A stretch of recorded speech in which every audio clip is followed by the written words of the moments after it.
She, along with the New York Times article, did you catch the interview on when she was on with Tapper? I mean, I probably saw clips from it. Yeah, let me pull that up really fast so we could check out what she says. So, first and foremost, I want to acknowledge that first of all, just the really hard fight that a lot of our swing district members had. And it is not to deny that Republicans levied very effective rhetorical attacks against our party. That, I believe, is absolutely true. But I think one of the things that's very important is to realize that very effective Republican attacks are going to happen every cycle. And so the question is, how do we defend ourselves against that? If you look at some of these, some of the arguments that are being advanced, that defund the police hurt, or that arguments about socialism hurt, not a single member of Congress that I'm aware of campaigned on socialism or defunding the police in this general election. And these were largely slogans, or they were demands from activist groups that we saw in the largest uprising in American history around police brutality. And so the question that we have is, how can we build a more effective democratic operation that is stronger and more resilient to Republican attacks? And I believe that there are many areas that we can point at in centralized democratic operations that are extraordinarily weak. For example, our digital campaigning is very weak. And this is an area where Republicans are actually quite strong. President Trump, he won the 2016 election, as we know, largely on digital organizing and strategy. And I believe that many Republicans were very effective at digital organizing and strategy as well, whereas the Democratic Party is still campaigning largely as though it's 2005. And I know a lot of us don't want to hear this, but 2005 was 15 years ago. So we can do better. And then when we really dig down and refine our operations, we can be more resilient to these strong Republican attacks. You told the New York Times that you almost didn't even run for re-election, in part because of treatment from your own party. You said, quote, I don't really buy it's that. the incoming, it's the stress, it's the violence, it's the lack of support from your own party. It's your own party thinking you're the enemy, I guess unquote. she's trying Do you to really appeal to think the other libs. Democrats see you as the enemy? Do you think Joe Biden sees you that way? I don't believe Joe Biden. I don't believe President bait. Biden sees me that way, and I believe that that's actually one of the reasons why he won election. There's a marked difference between 2020 and 2016 in how the Democratic Party was able to unify, to Joe Biden's credit, before the election and get everyone on the same page to make sure that we vote Donald Trump out of office. That being said, there are, at least in the House caucus, very deep divisions within the party. And I believe that we need to really come together and not allow Republican narratives to tear us apart. As you mentioned, we have a slimmer Democratic majority. It's going to be more important than ever for us to work together and not fight each other. And so when we kind of come out swinging, not 48 hours after Tuesday, when we don't even have solid data yet, pointing fingers and telling each other what to do, it deepens the division in the party, and it's irresponsible.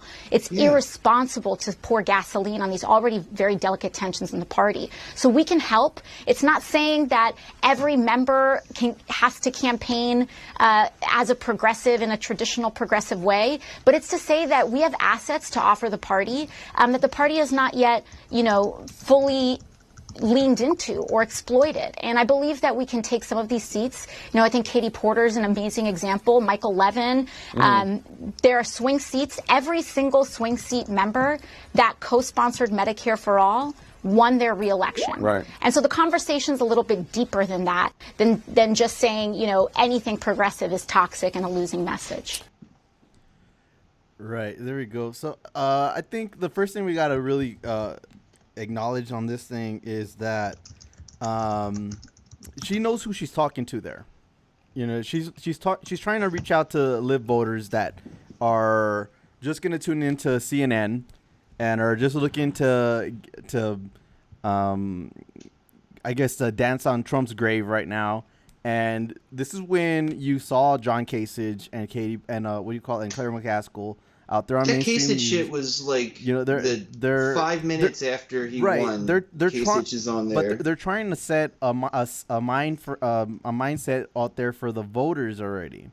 You know, and that's why it's important to get her out there saying this kind of stuff. And the stuff that she was saying, I mean, it's a message of unity that a lot of people on the left don't really like when she does. But there's a reason for it, because What is she saying? Like, I don't see what she's saying that anybody could take offense to on either side, right? Like, she's talking like she's being totally civil, totally rational, and she's not pointing fingers like those other ones were doing, right? Like, she's not saying like, oh, it was because of, Claire McCaskill's stupid commentary that Kara Eastman lost. Like, she didn't say anything like that, right? It was just, these are things that I've noticed. These are things I've tried to help fix, and this is the response I've gotten.